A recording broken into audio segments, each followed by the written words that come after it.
Hey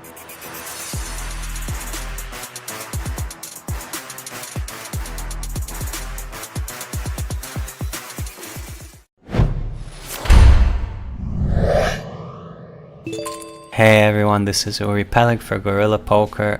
In this video I'm gonna take you guys through a high stakes hand and look at the PO solver analysis of it. And whenever we look at solver analysis of hands, there are always a ton of unintuitive things going on, so I'm gonna try to explain some of them and we'll try to figure out which are applicable and useful in your games and which are more like solver science fiction. So this hand is going to be played by 4-6-4 in Ospiel. We see a cutoff raise, button 3-bet, cutoff calls, and we see a king queen deuce two-tone flop, check, small bet, raise, and a call. So first thing I want to show you guys, for those who don't know these things, they might find them interesting, quickly go through the ranges. These ranges were calculated with Poker Star Zoom 500 rake.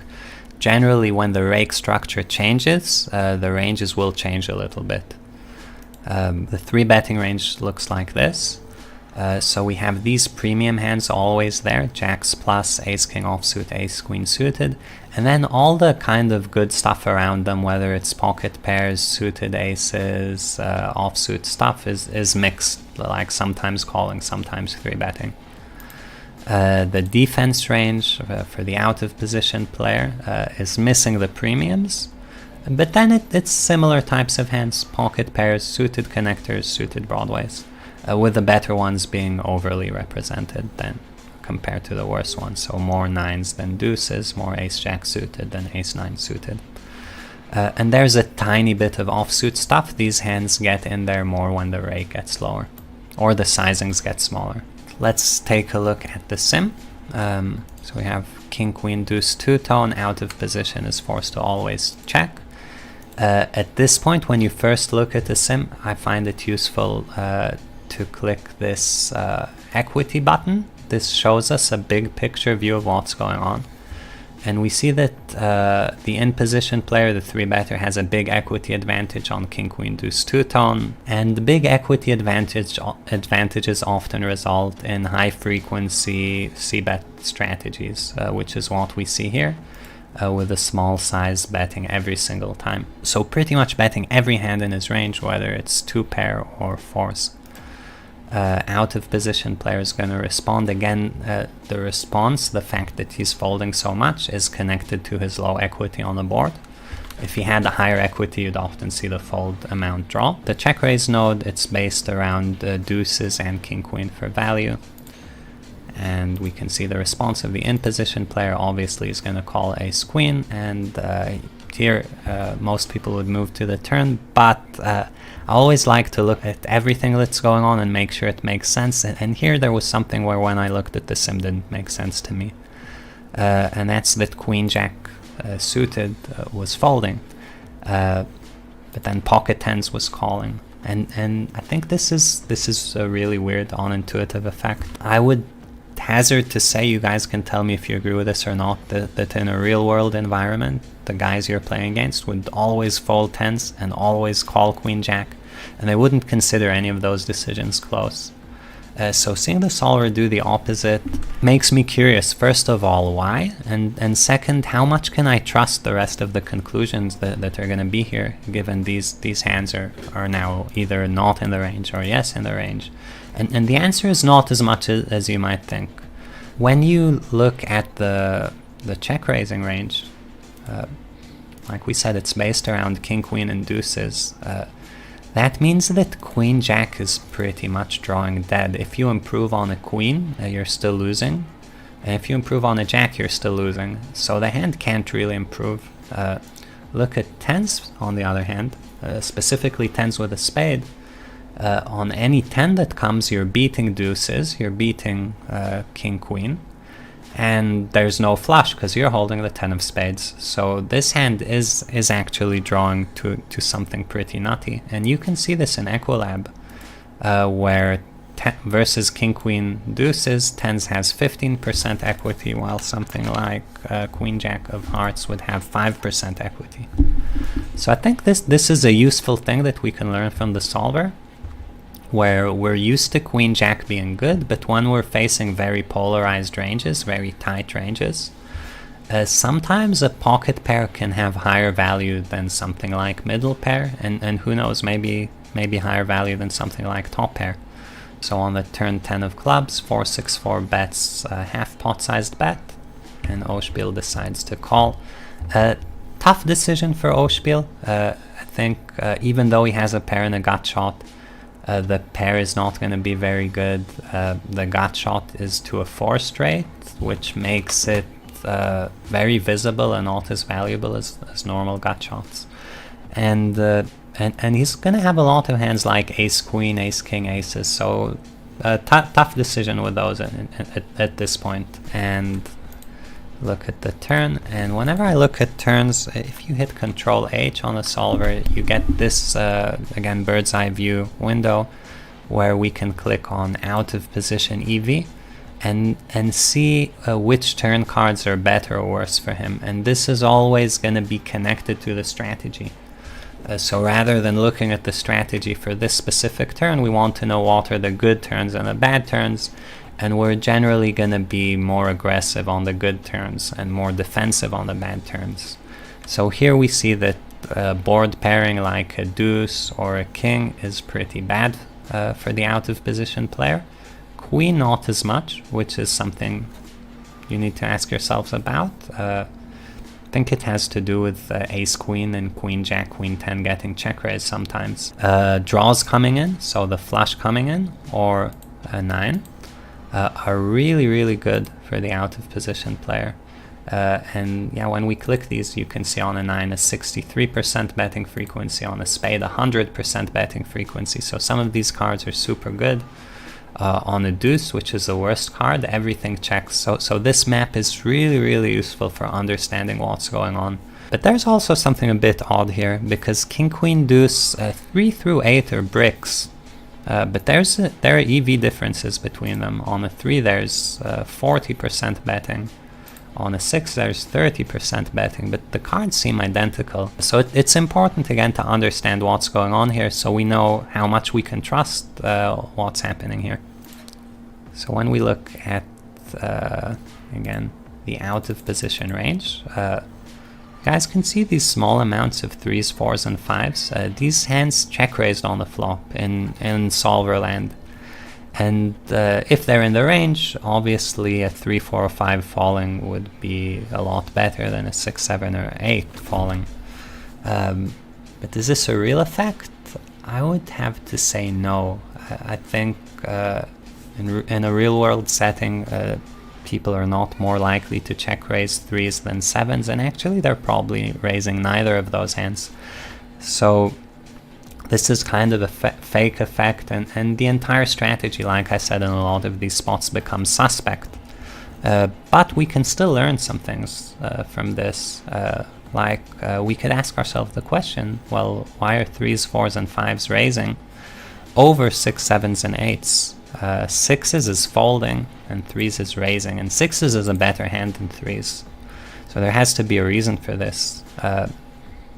Whenever you're looking for reasons and they're not immediately evident, you should look in other branches of the game tree. So not the range, but the range before it or the range after it. And when we check raise, it's very apparent that the in-position player is going to fold hands like 8s, 7s, and 6s, but he's not going to have 5s, 4s, and 3s as often to begin with, because he 3-bets more of the high pairs. So by holding 3s, due to removal effects, you actually get more folds than you would get by check raising 6s. And this is going to be a real significant effect, and it's something that comes up across multiple solver sims, where when you're bluffing, you want to have a good interaction with villain's folding range. So I tend to say this is a real effect, and there's a very decent chance this will come up across multiple sims of 3-bet pots, where a hand like 3s or 4s is going to be a nice check raise bluff, while a hand like 6s or 7s is going to fold. This is not unique to this spot. Okay, let's go back to the actual turn.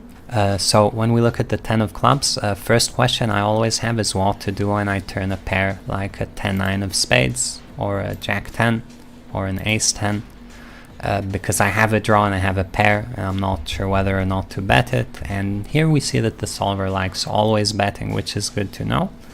And is of course connected to how good or bad the card is for you. Where if, like we said, the deuce of diamonds would come, we wouldn't even bet with jack 10, no matter having a pair. But yeah, 10 of clubs, so we're betting all these pairs, and the in-position player is faced with his tough decision. Here we see ace queen actually always folding, including ace queen with a heart. And ace king is doing some suit magic. So some suits are calling and some suits are folding. If you click on this EV button, we get to see the dollar value. So ace king with the ace of spades is always folding. I think this is very easy to understand. You want the other guy to hold the ace of spades so that he can be bluffing with his nut flush draw. When you have the ace of spades, his range is going to be a lot more value heavy. So these make sense. But what's the difference between having the king of diamonds or king of clubs or king of hearts? It looks like king of diamonds is significantly worse than club or heart. So to understand this again, we want to look at the betting range. And when you look at the betting range, because king queen offsuit is underrepresented, the main two pair hands are going to be king queen suited. And that means with a spade and a diamond on the board, we're talking about king queen of hearts and king queen of clubs. So seeing this, I think again it becomes very clear. Having the king of hearts and having the king of clubs is going to remove one of these value combos. Having the king of diamonds isn't. So there's going to be a real preference, and this is something that you can take away and actually use in game. If you think the other guy's range is more suited heavy, there are going to be preferences as far as suits. And pretty big ones as far as the EV of the hand. Okay, so called, river's a 7 of diamonds brick, 4-6-4 shoves, and Oshpil's again faced with a tough bluff catching decision, but maybe one that we can judge a bit more easily now that we've talked about suits previously, where here queen of hearts we know is a good queen to have, much better than something like the queen of spades. And let's look at what PO Solver has to say. Rivers are generally the easiest streets. There's the least weird stuff going on. So out of position shoves, and we can see that even though ace queen of hearts should have folded the turn, if you get to the river with it, it's always calling. And we also see the same suit effects as before with ace king, where if you have a club or a heart, it's a fist pump call, while a diamond is just a fold. So we finished going over the hand. I guess I forgot to show the results. So Oshpil calls and loses to 2 pair, king queen offsuit. If you were to judge this naively by PO Solver, you'd say that both players played fine and Oshpil made a loose turn call. You could also take it a step further and say he called a hand class that should be always folding. Maybe he's a bit stationy, and maybe this is going to apply to other hands he plays. But throughout the hand, I think we've seen pretty convincingly that there are a bunch of weird effects going on that are probably not going to happen in-game. And I think it's not fair to judge how good or bad a play is by the solver output. And I'm going to show you guys a different way to do that. So on the turn 10 of clubs, I think the betting range for the out of position player is not very realistic. I don't think threes is even going to be in the range, let alone bet. And I think hands like jack 10 or 10-9 of spades or ace 10 are going to be betting, but not every single time. Same for something like ace queen offsuit. I think that's probably just going to check if it gets here. So in PO Solver we have the option to make a custom strategy and see the response. I click set strategy and lock node. I get this window, And here I get to set the strategy for the out of position player to something that I think is more representative of what will actually happen. So I'm going to remove all these pocket pairs from betting. I'm going to remove ace queen offsuit, which I think might get here but will probably not bet. And I'm going to take hands like jack 10, queen jack, and ace 10 with no spade, and make them bet less frequently. If I were now to look at the EV for the in position player immediately, we would see that ace queen of hearts is now a very big mistake as a call, and even something like ace king, which before was calling, is now also a big mistake as a call. Move up to aces, and you see that aces with a spade is going to be a huge mistake calling, while with no spade is pretty close. So in my opinion, this is a lot more representative of what's going to be going on in the games I play, and probably in the games that you play. And it's a good example of how we can use the solver to learn about spots, to learn about useful things like preferred suits, pocket pairs, how to construct bluffing ranges, how to play hands in various spots. But in the end we have to make a reality check, and this tool is also very useful for looking at real world situations, constructing betting ranges and just seeing the response, and in this case the response is just going to be folding a lot. By my standards, Oshpil made a very big turn mistake, not a small one like the solver, and I think versus most opponents, even high stakes players, has a very clear fold there. That's it for this video. Hope you guys enjoyed it and learned a little bit about all the solver magic and science fiction stuff. And if you liked it and want to see more, please subscribe to the channel so you don't miss out. See you next time.